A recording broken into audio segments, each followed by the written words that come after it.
Neat ಪ್ರತಿಭಟನೆ ಅಂತ ಹೇಳಿ ಅಪಘಾತದ ವಿಡಿಯೋನ ರಿಲೀಸ್ ಮಾಡಲಾಗಿದೆ. ಅಪಘಾತದ ವಿಡಿಯೋ ರಿಲೀಸ್ ಮಾಡಿ ಸಿಟಿ ರವಿ ಎಡವಟ್ಟನ್ನ ಮಾಡಿಕೊಂಡಿದ್ದಾರೆ. ಬಿಹಾರದ ಅಪಘಾತದ ವಿಡಿಯೋನ ರಿಲೀಸ್ ಮಾಡಿ ಎಡವಟ್ಟು ಮಾಡಿಕೊಂಡಿದ್ದಾರೆ ಸಿಟಿ ರವಿ. ಒಂದು ಹೇಳಿಕೆ ಪ್ರತಿಭಟನೆಯ ಸಂದರ್ಭದಲ್ಲಿ ಕೊಟ್ಟು ಅದು FIR ಆಗಿ ಇವತ್ತು ಹೈಡ್ರಾಮಾ ಆಗೋಯ್ತು.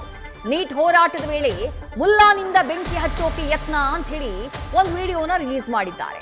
ಈ ಮುಲ್ಲಾ ಬಗ್ಗೆ ನಾನು ಮಾತನಾಡಿದ್ದು ಅಂತ ಹೇಳಿ ತಾವು ಕೊಟ್ಟಂತಹ ಸ್ಟೇಟ್ಮೆಂಟ್ಗೆ ಸ್ಪಷ್ಟನೆಯನ್ನ ಕೊಡೋದಕ್ಕೆ ಸಿಟಿ ರವಿ ಮುಂದಾದ್ರು.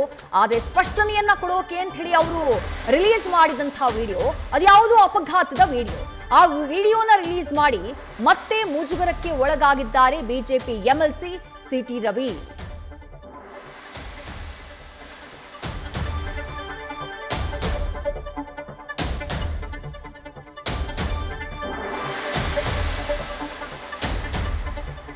ನೀಟ್ ಪ್ರತಿಭಟನೆಗೆ ಸಂಬಂಧಪಟ್ಟ ಹಾಗೆ ಸಿಟಿ ರವಿ ಅವರು ತಾವು ಭಾಗಿಯಾಗಿದ್ದಂತಹ ಪ್ರತಿಭಟನೆಯಲ್ಲಿ ಮಾತನಾಡುವ ವೇಳೆ ಮುಲ್ಲಾಗೂ ನೀಟ್ಗೂ ಏನ್ ಸಂಬಂಧ, ಎದೆ ಬಗದ್ರೆ 2 ಅಕ್ಷರ ಇಲ್ಲ ಅಂತ ಹೇಳಿ ಹೇಳಿಕೆಯನ್ನ ಕೊಟ್ಟಿದ್ರು.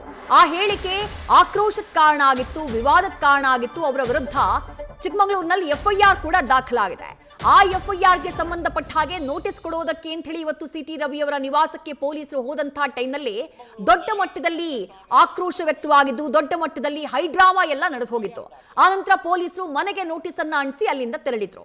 ಆದ್ರೆ ನಾನು ಮಾತನಾಡಿದ್ದು ಈ ಮುಲ್ಲಾ ಬಗ್ಗೆ ಅಂತ ಹೇಳಿ ಸಿಟಿ ರವಿ ಅವರು ಒಂದು ವಿಡಿಯೋನ ಪೋಸ್ಟ್ ಮಾಡ್ತಾರೆ. ಅವ್ರು ಯಾವ ವಿಡಿಯೋನ ಪೋಸ್ಟ್ ಮಾಡಿದಾರೋ ಅಥವಾ ಅವ್ರು ಯಾವ ವಿಡಿಯೋನ ರಿಲೀಸ್ ಮಾಡಿದ್ರೋ ಆ ವಿಡಿಯೋ ಬಿಹಾರದಲ್ಲಿ ಸಂಭವಿಸಿದಂತಹ ಒಂದು ಅಪಘಾತದ್ದು. ಈಗ ಆ ವಿಡಿಯೋನ ರಿಲೀಸ್ ಮಾಡಿ ಸಿಟಿ ರವಿ ಮತ್ತೆ ಮುಜುಗರಕ್ಕೆ ಒಳಗಾಗಿದ್ದಾರೆ. ಅವರು ತೋರಿಸ್ತಾ ಇರುವಂತಹ ವಿಡಿಯೋನ ಗಮನಿಸ್ತಾ ಇದ್ದೀರಿ. ಈ ಕ್ರಿಮಿನಲ್ಗೂ ನನ್ನ ಮೇಲೆ ಕೇಸ್ ಕೊಟ್ಟವರಿಗೂ ಏನೋ ಸಂಬಂಧ ಇದೆ. ನನ್ನ ವಿರುದ್ಧ ಯಾರು ಕೇಸ್ ಕೊಟ್ಟಿದ್ದಾರೆ ಆ ಕೇಸ್ ಕೊಟ್ಟಿರೋರಿಗೂ ಈ ಕ್ರಿಮಿನಲ್ಗೂ ಏನೋ ಸಂಬಂಧ ಇದೆ. ಈ ಕ್ರಿಮಿನಲ್ಗೂ ನನ್ನ ಮೇಲೆ ಕೇಸ್ ಕೊಟ್ಟವರಿಗೂ ಏನೋ ಸಂಬಂಧ ಇದೆ. ನ್ಯೂಸ್ ಫಸ್ಟ್ ನಿರ್ಭೀತಿಯಿಂದ ನಿಮ್ಮ ಪರವಾಗಿ.